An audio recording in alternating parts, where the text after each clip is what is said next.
আজ রাজ্য মন্ত্রিসভায় রদবদল। মমতার মন্ত্রিসভায় আসছেন ৮ জন নতুন মুখ। দেখতে পাচ্ছেন মুখ্যমন্ত্রী মমতা বন্দ্যোপাধ্যায়, তিনি রাজভবনে এসে উপস্থিত হয়েছেন। বিধানসভার অধ্যক্ষ রয়েছেন, ফিরহাদ হাকিম কলকাতা পুরসভার মেয়র এবং রাজ্যের মন্ত্রী প্রত্যেকে উপস্থিত রয়েছেন। পেছনে বাবুল সুপ্রিয়, স্নেহাশিস চক্রবর্তীকে আপনারা দেখতে পাচ্ছেন। ৮ জন নতুন মুখ মমতা বন্দ্যোপাধ্যায়ের মন্ত্রিসভায় সংযোজিত হতে চলেছেন। মমতার মন্ত্রিসভায় পূর্ণমন্ত্রী হচ্ছেন বাবুল সুপ্রিয়, স্নেহাশিস চক্রবর্তী, একেবারে পাশাপাশি দুজন বসে রয়েছেন। আপনারা সেই ছবি দেখতে পাচ্ছেন। এছাড়াও পার্থ ভৌমিক, তিনিও পূর্ণমন্ত্রী হচ্ছেন উদয়ন গুহ, প্রদীপ মজুমদার। সরাসরি জানবো, আরো বিস্তারিত কথা বলবো আমাদের প্রতিনিধি কৃষ্ণেন্দু অধিকারীর সঙ্গে। নিঃসন্দেহে মুখ্যমন্ত্রী যখন চলে এসেছেন রাজভবনে, যে কোনো সময় শুরু হয়ে যেতে পারে এই শপথ গ্রহণ অনুষ্ঠান। কৃষ্ণেন্দু,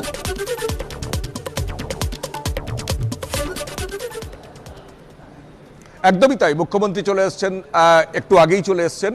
যে কোনো মুহূর্তে শপথ গ্রহণ অনুষ্ঠান হবে এবং যেটা বারবার জল্পনা চলছিল, কারা মন্ত্রী হচ্ছেন, কারা পূর্ণমন্ত্রী হচ্ছেন, কারা বাদ যাচ্ছেন, কাদের দপ্তর রদবদল হচ্ছে, প্রাথমিকভাবে যে জল্পনা ছিল তা পুরোপুরি সত্যি হতে চলেছে। কারণ হচ্ছে একটু পরেই শপথ গ্রহণ অনুষ্ঠান হবে এবং যারা আশা নিয়ে একটা অনিশ্চয়তা তৈরি হয়েছিল, সেই পার্থ ভৌমিক তিনিও চলে এসছেন।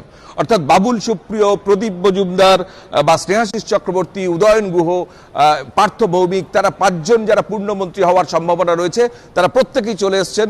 আমরা সে ছবি দেখতে পাচ্ছি।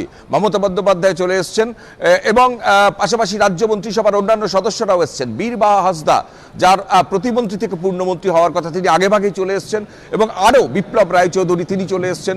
যাদের মন্ত্রী হওয়ার কথা, যাদের সম্ভাবনার তালিকায় ছিল, তারা প্রায় প্রত্যেকেই চলে এসছেন।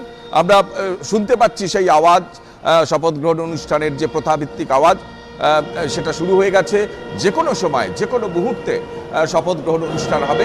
এখন দেখার যে একেবারে দেখতে পাচ্ছি রাজ্যপাল লা গণেশন, তিনি আসছেন।